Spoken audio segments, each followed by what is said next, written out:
Initially, Chabad was a small sect that arose in the 18th century in response to the persecution of Jews by Bogdan Khmelnytsky. Why Khmelnytsky began to persecute the Jews? In the 17th century, Jews rented Ukrainian lands along with serfs and forced the serfs to work 6 days a week instead of 4. The peasants became more and more impoverished, were despised, and became literally servants of the Jews. Therefore, under Khmelnytsky, Jewish pogroms began. The Jews were forced to flee, but harbored a mortal resentment.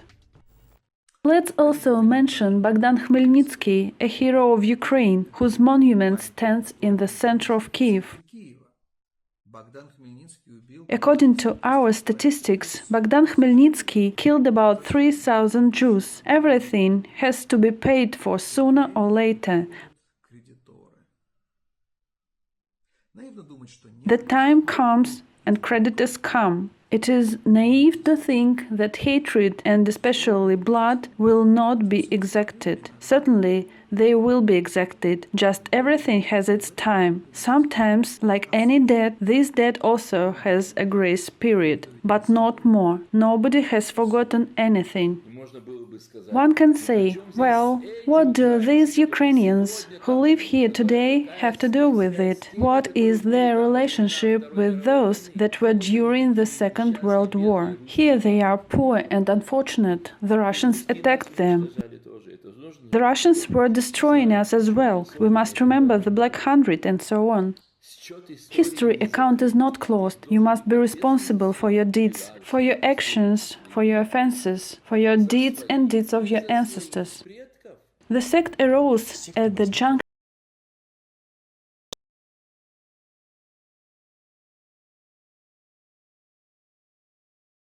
during the reign of the last rabbi of Chabad, Menachem Mendel Schneerson. The sect reached unprecedented influence and spread throughout the world. גדלנו, אנחנו גודלים פי 2 ל-20,000 תושבים בתוך פחות משנה וחצי. אז היה בורך איתך שיהיה פי 2 של המצב אתה. עד הצבא רצות שזה פי 2 ממה שרואה בעבר. The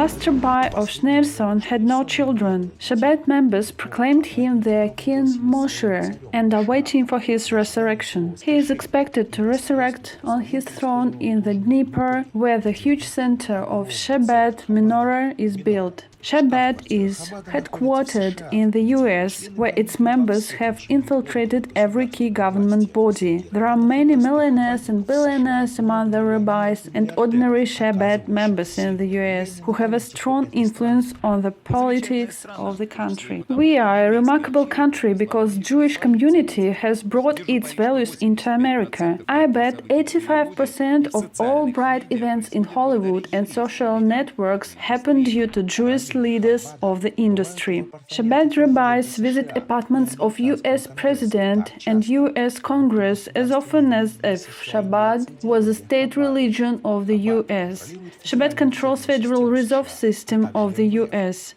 and International Monetary Fund. We have good reasons to consider all world leading bankers to be Jews, and what's more, Chabad members. Here is the list of world richest bank families.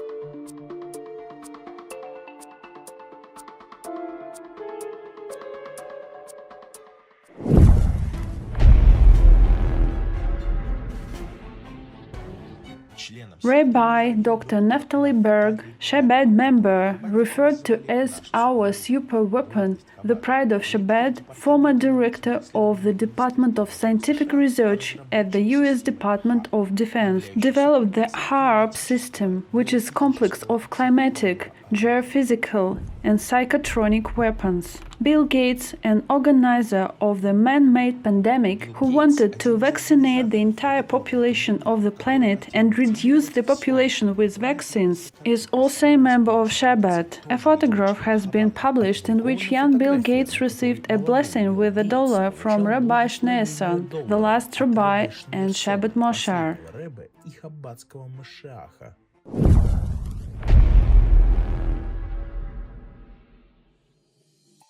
Chabad has also entered the Vatican. Cardinal Karol Wojtyla, Pope John Paul II, was a Jew and represented the interests of Chabad.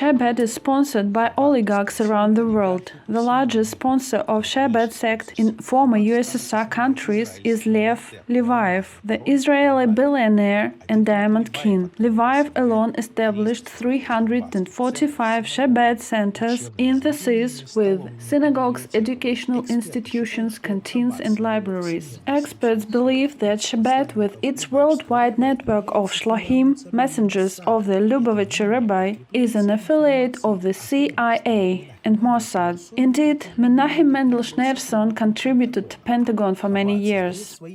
Chabad creates its offices even in the most remote parts of Latin America hardly visited by Jews. It has become known that a worldwide drug mafia network is being created in this way to provide Chabad with funding. Several scandals have taken place with Chabad rabbis captured while transporting drugs. In 2001, Interpol exposed a network of drug dealers with Chabad Jews being their backbone. They transported and disseminated synthetic drug ecstasy. Transporting of the drug from Poland to Holland was original and elusive. Chabad members were not searched at customs because they disguised drug as objects of their religious cult, which non-Jews are not allowed to touch, or drugs were transported under their traditional black hats.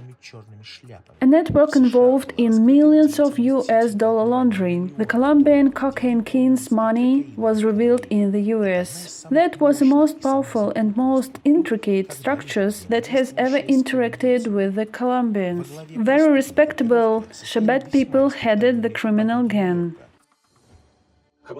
Chabad is indeed a very influential organization. The very essence of it is debatable and combined. This is partly a criminal structure which, according to many facts and sources, is closely associated with drug business. Repeatedly, Chabad rabbis have been captured with drug consignments. It is very likely associated with criminal organ transplantation, with kidnapping. On the other hand, they are a very influential division of Western intelligence services, American, Israeli, who collect information and exert influence. They certainly are connected with globalist circles, which set themselves the task of determining our common human future.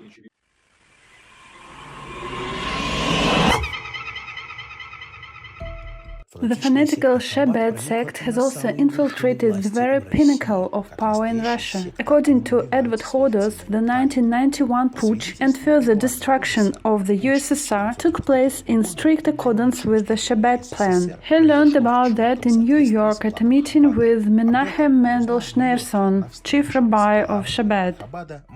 Here's what Hodor writes: I was amazed when the Chabad people dedicated me in detail to the behind-the-scenes of the August 1991 putsch and events that followed. Before that, I had sincerely believed that the GKChP members were to blame for everything, but in New York I realized the truth. There I was confidentially informed that the Soviet Union was living its last days and what will follow its collapse. Even the republics were named, which leaders were to put their signatures under the sentence of the country. We have already quoted LaRouche talking about traitors infiltrated by the West into the top of the Soviet Union. As we understand now, Chabad agents were active in Soviet Union too. Gorbachev, for example, caused incredible damage when began destruction of the USSR. By the way, he later admitted that. Back in 1999, at the American University in Istanbul, you said that the goal of your whole life was the destruction of communism. Let us know that Jews, Chabad members obviously, started to actively infiltrate into the Communist Party apparatus in Gorbachev's period. The person has numerous awards and prizes from the USA, the West, Israel. Gorbachev said a noteworthy phrase in his last New Year address to Soviet people. The coming year is special. The fate of our multinational country will be decided this year. Therefore, Gorbachev made it clear that in the new 1991, the Soviet Union was to cease its existence. This proves pre-planned nature of the operation. I cease my activities as President of the USSR. The color revolution committed by Yeltsin and the Western intelligence services in October 1993 was obviously also planned in advance. I know that for many of you, this night was sleepless. I know that you understood everything. The Jewish financial class, enriched by robbery of the national heritage of the Russian people, allocated a lot of money and their militants to suppress popular resistance to the criminal anti-constitutional regime. Thousands of CIA and Israeli special services and the Jewish military terrorist pogrom organization Beitar took part in the October events. According to open sources, Jewish paramilitary brigades participated in the coup of 1993 in Russia. We saw that with our own eyes, and we have photographs showing people in civilian clothes tried to break into the Russian White House, and they had a flag with the Star of David, the flag of Israel. I personally saw it. They say Beitar was there. I did not take them prisoner, so I can't specifically say who they were, but Beitar units and special unit of Jericho were active there. Plus, even though it was not widely reported, but it was covered in press, American Marines from the legation guard of the American embassy were killed and injured. It was in press. I have the newspapers. The question about snipers. Unknown snipers were working. We did not have a single sniper rifle. This I tell you responsible.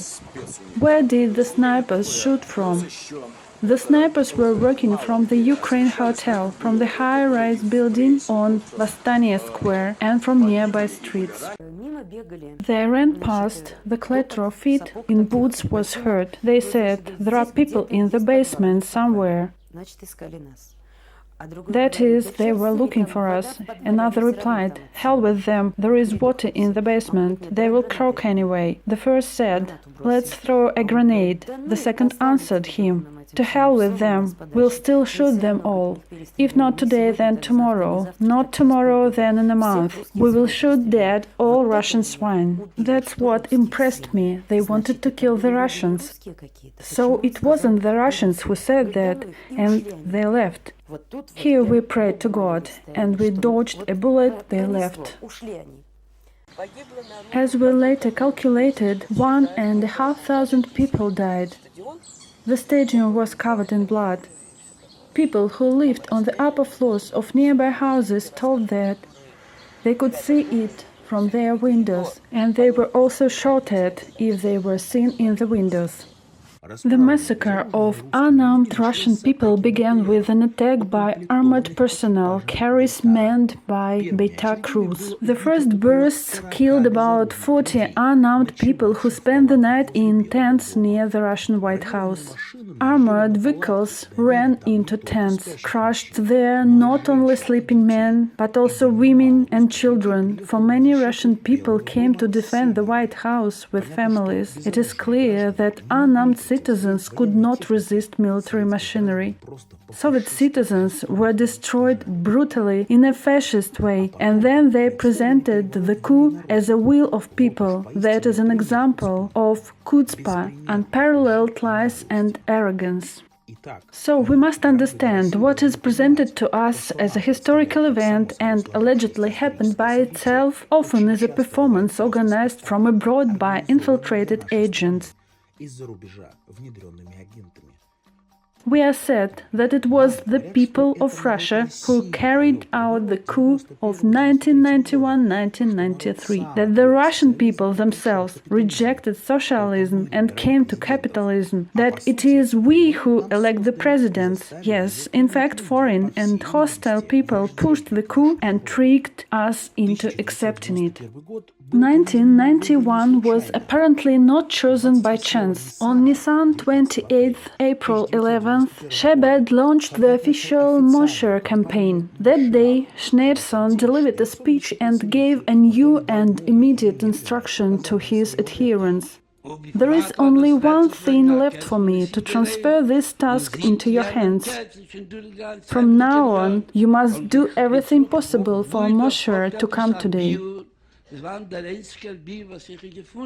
There is evidence proving that since the coup, Chabad members celebrate Hanukkah in the Kremlin annually since 1991. The holiday celebrates victory over enemies.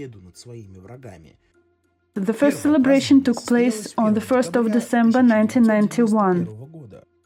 The Jews celebrating in the Kremlin connected with New York and Tel Aviv through a teleconference. The teleconference was personally attended from New York by Menachem Mendel Schneerson, the head of Chabad, who announced,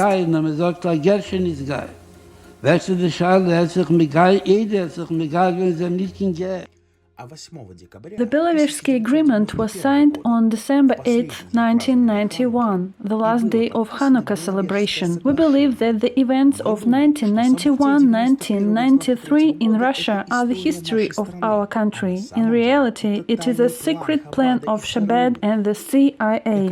Rockefeller brought down the economy of the USSR, dragging it into debt, and the state power was brought down by CIA agents paid by Rockefeller, apparently also Chabad members. After the coup, Chabad members with generous bribes penetrated all levels of government, began to control the media, the most important sectors of the economy and finance. Putin has given this fanatical sect the green light and is providing all kinds of support. Chabad emissary Beryl Lazar arrived in Russia from New York and hardly spoke Russian. Putin quickly arranged Russian citizenship for him, and now Lazar has 3 citizenships: American, Israeli and Russian. And then, with obvious assistance of the Kremlin, Beryl Lazar seized the position of Russia's chief rabbi. They simply organized a meeting of the Jewish community, which was attended mainly by foreign citizens, and removed chief rabbi Adolf Shayevich. Here is what Shayevich himself said. Вызвали Лазара и через 10 минут объявили, что сейчас будут выбирать главного раввина России. И вот, 2 десятка раввинов, из которых 18 иностранцев, его выбрали. In a March meeting in the Kremlin, Vladimir Putin congratulated those present on a significant date, the 100th anniversary of the birth of the 7th Lubavitcher Rabbi Menachem Mendel Schneerson, King Messiah for the ages, Edward Hodder's The Jewish Syndrome. According to the Jewish press, at least once a month, Putin invites Chabad rabbis to the Kremlin and inquires in detail about the well-being of the Russian Jewish community. Putin donates his monthly salary to fund the construction of the Jewish Museum in Moscow. Samara Rabbi Shlomo Deutsch complained to Putin about the problem he faced trying to open a Jewish school. Paperwork was dragging on on in every possible way. Putin promised to sort it out. The next day, the head of the city informed the rabbi that all the necessary documents were ready. The school was open. At the same time, Shlomo Deutsch is openly friends with the enemies of Russia. Samara journalists write about him.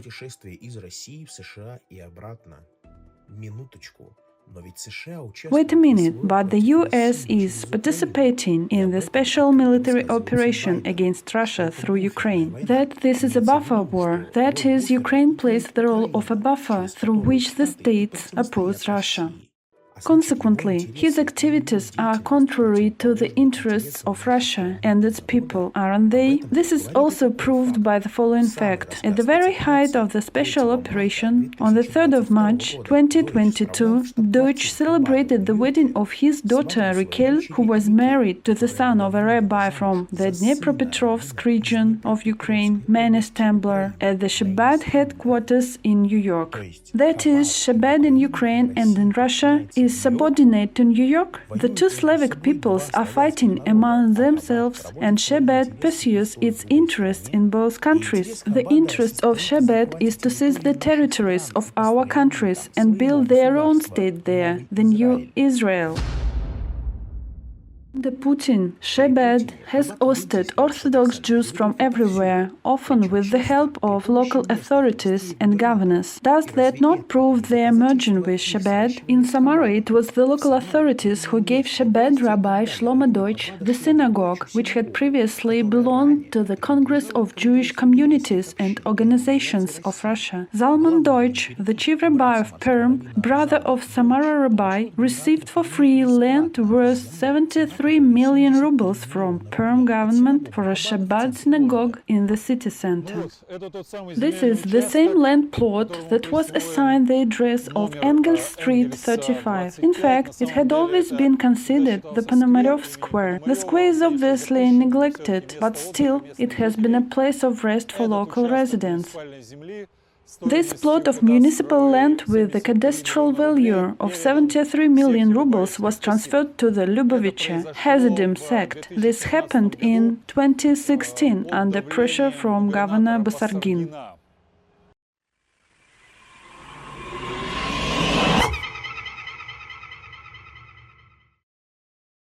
Rabbi Zalman Deutsch was visited by two security officers from the Center for Combating Extremism. He boasted to me that these were not ordinary employees, they were heads of departments. Their communication was rather strange. Several times my colleague and I witnessed Zalman yelling at them. They were in a subordinate position in relation to him. They did not object to him, they did not stop his cry. There was a feeling that the guilty schoolchildren were summoned to the principal's office. That is, Chabad took control of the law enforcement agencies. Obviously, this happened after the destruction of the USSR. In 1991, Gorbachev made the traitor Vadim Bakatin head of the KGB of the USSR, who admitted that he headed the KGB in order to destroy it. The most devoted to the motherland employees were fired from the KGB under Bakatin. The FSB, in its current form, was created by Yeltsin, a protege of the world's moneybags and Chabad, only in 1995, which makes it clear who serves the FSB. 40,000 Israelis were infiltrated into the Russian army after reform committed by Serdyukov under Putin. What's more, they were professional soldiers who had served in Tzahal army. And in 2008, the position of chief rabbi was introduced in Russian army.